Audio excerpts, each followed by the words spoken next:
Bienvenidos a Terraplanistas Spain y a un nuevo programa. Hoy vamos a hablar de dioses, mónadas y átomos.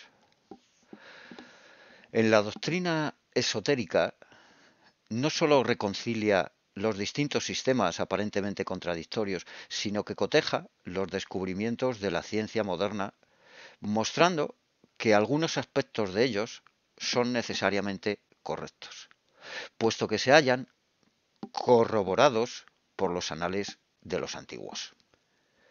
La ciencia es innegablemente ultramaterialista en nuestros días. Igualmente, los naturalistas se niegan a mezclar la física con la metafísica, es decir, al cuerpo con su alma y espíritu animador, y prefieren no saber nada de estos últimos. Una de las tales creencias degradantes en opinión de los escépticos que todo lo niegan, se encuentra en la idea del cosmos. Los llamados en Occidente arcángeles, ángeles y espíritus, que son copias de sus prototipos de los Dinan Chohan, los Devas y los Pitris del Oriente, no son seres reales, sino ficciones.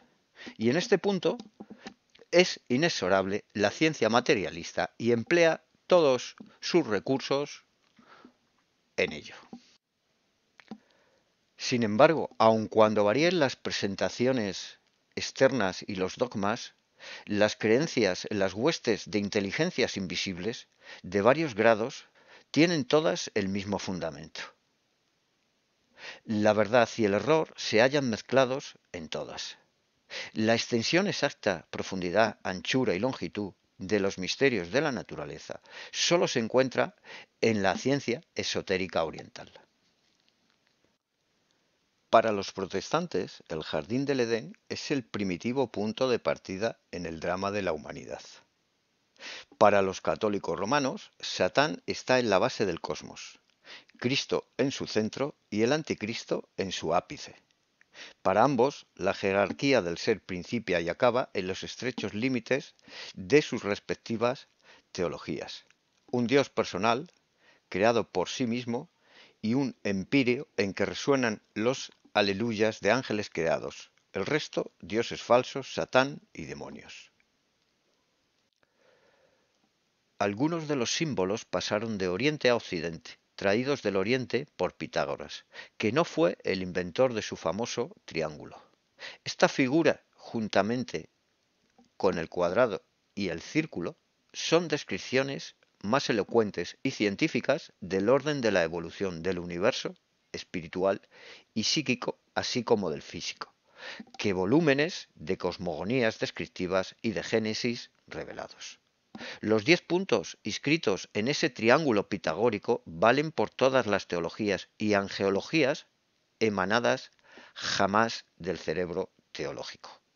Porque el que interprete estos 17 puntos, los 7 puntos matemáticos ocultos, en su misma superficie y en el orden dado, encontrará en ellos la serie no interrumpida de genealogías desde el primer hombre celeste al terrestre.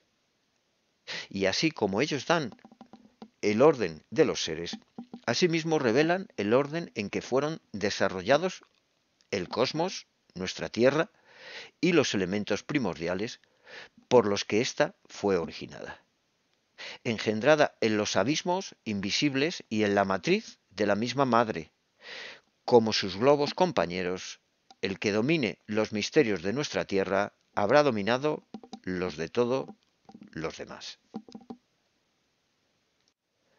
Los dioses y las monadas de los antiguos, desde Pitágoras hasta Leibniz, y los átomos de las escuelas materialistas actuales, según lo han tomado de las teorías de los antiguos atomistas griegos, son tan solo unidades compuestas o unidad graduada como la estructura humana, que principia con el cuerpo y termina con el espíritu.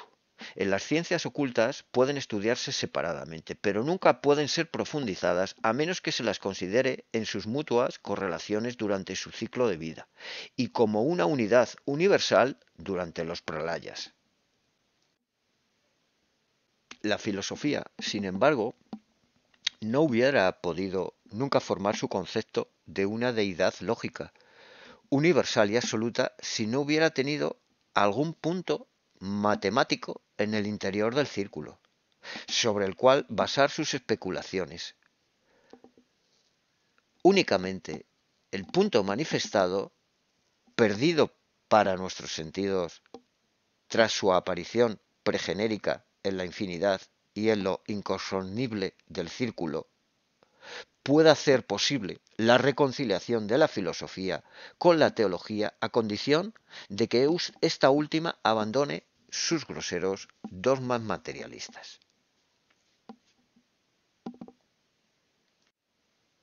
Precisamente por haber la teología cristiana rechazado tan imprudentemente la monada pitagórica y las figuras geométricas, es por lo que ha desenvuelto su Dios personal y humano, creado por sí mismo, la cabeza monstruosa de que fluyen en dos corrientes los dogmas de la salvación y de la condenación. Esto es tan cierto que hasta los sacerdotes,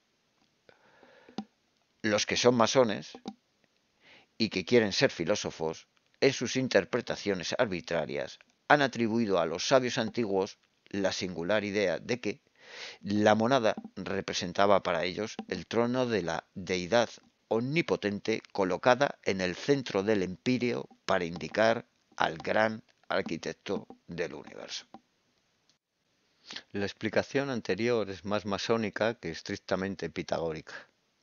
Tampoco el hierograma en un círculo o triángulo equilátero significó nunca el símbolo de la unidad de la esencia divina, puesto que ésta estaba simbolizada por el plano del círculo limitado. Lo que ello verdaderamente significaba era la naturaleza trina coigual de la primera sustancia diferenciada o la consustancialidad del espíritu manifestado. La materia y el universo, hijo de los dos, que procede del puntos, el logo esotérico real o monada pitagórica. Pues el monas griego significa unidad en un sentido primario. Nuestros dioses mónadas no son los elementos de la extensión misma, sino sólo los de la realidad invisible que es la base del cosmos manifestado. Ni la filosofía esotérica ni Kant, por no decir nada de Leibniz, admitirían jamás que la extensión pueda componerse de partes simples o inextensas. Pero los filósofos teólogos no quieren comprender esto.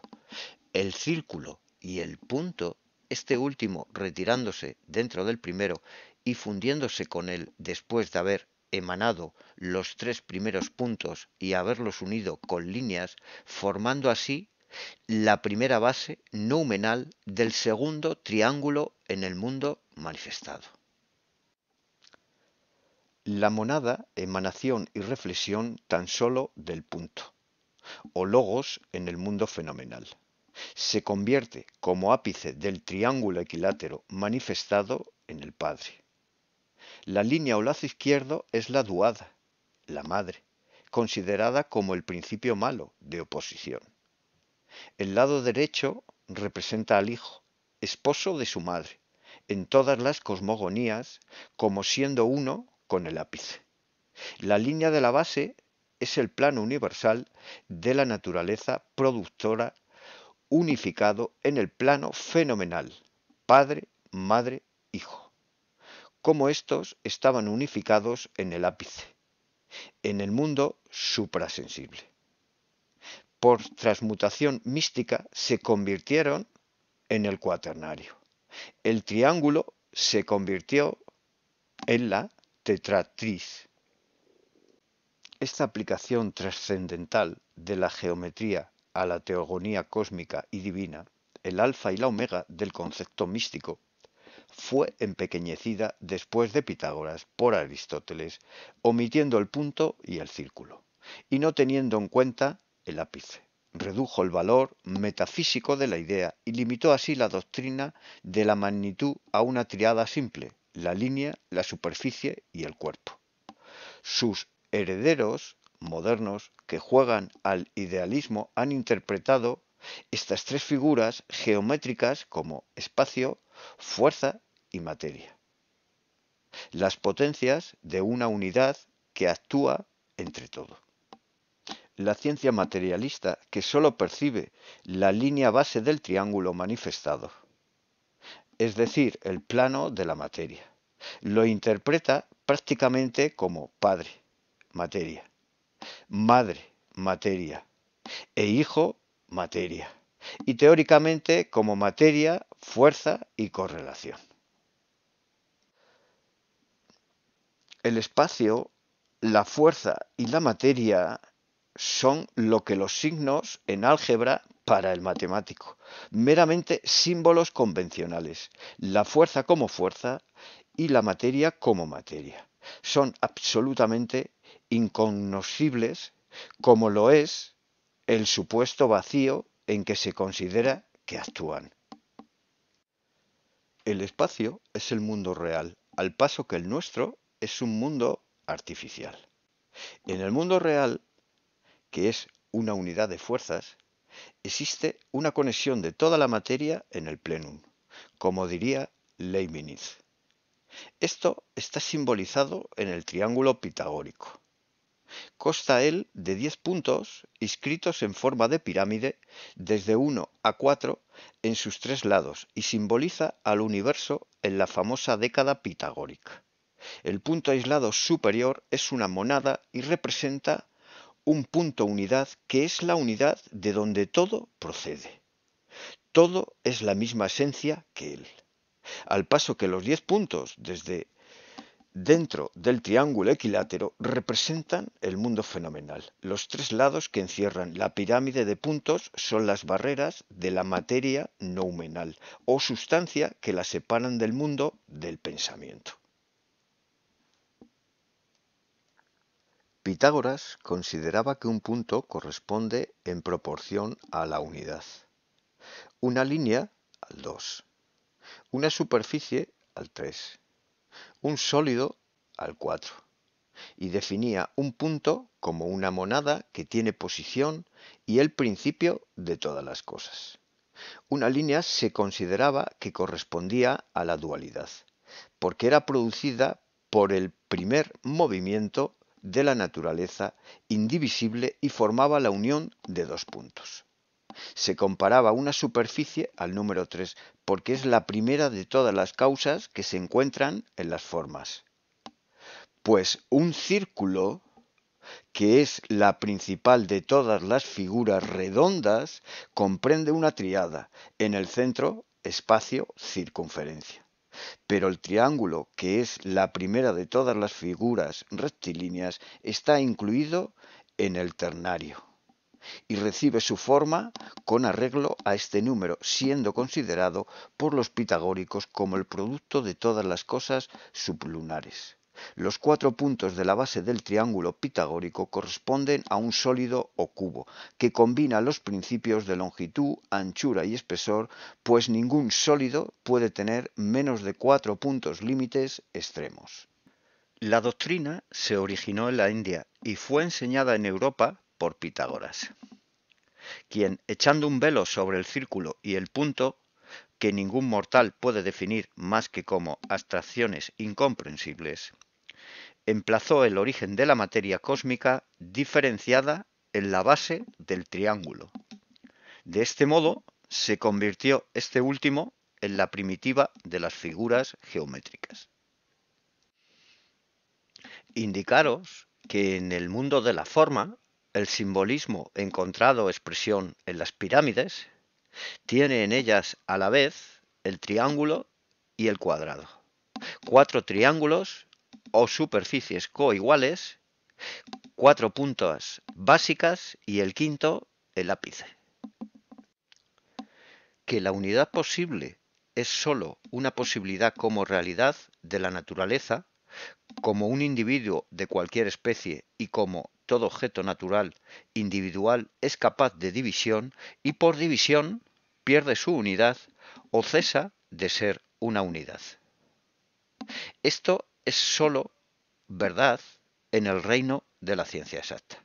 En un mundo tan engañoso como ilusorio, en el reino de la ciencia esotérica, la unidad dividida ad infinitum, en lugar de perder su unidad, se aproxima con cada división a los planos de la realidad única eterna. El ojo del vidente puede seguirla y contemplarla en toda su gloria pregenética. Esta misma idea de la realidad del universo subjetivo y de la no realidad del objetivo se encuentra en el fondo de las doctrinas de Pitágoras y de Platón, pero sólo para los elegidos, pues Porfirio, hablando de la monada y de la duada, dice que sólo la primera era considerada sustancial y real. El más sencillo ser, la causa de toda unidad y la medida de todas las cosas. Al tratar la causa primaria, tiene que considerarse dos cosas: la causa primaria y su relación y conexión con el universo visible e invisible. Podemos indicar que la duada de Pitágoras, las dos líneas rectas que no pueden formar ninguna figura geométrica y son el símbolo de la materia. De esta duada, cuando se une en la línea base del triángulo sobre el plano inferior, y hablamos en el triángulo superior del árbol sepirotal, surgen los Elohim, o la deidad en la naturaleza cósmica. La designación inferior para los verdaderos cabalistas, traducida en la Biblia por Dios. De estos Elohim salen chispas.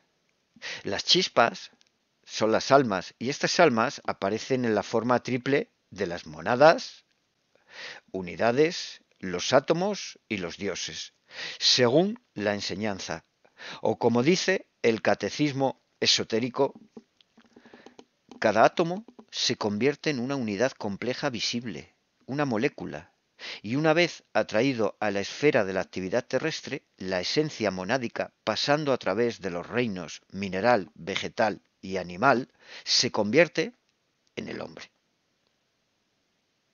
Además, Dios, la monada y el átomo son las correspondencias del espíritu, la mente y el cuerpo, es decir, de Atman, Manas y Sasira en el hombre.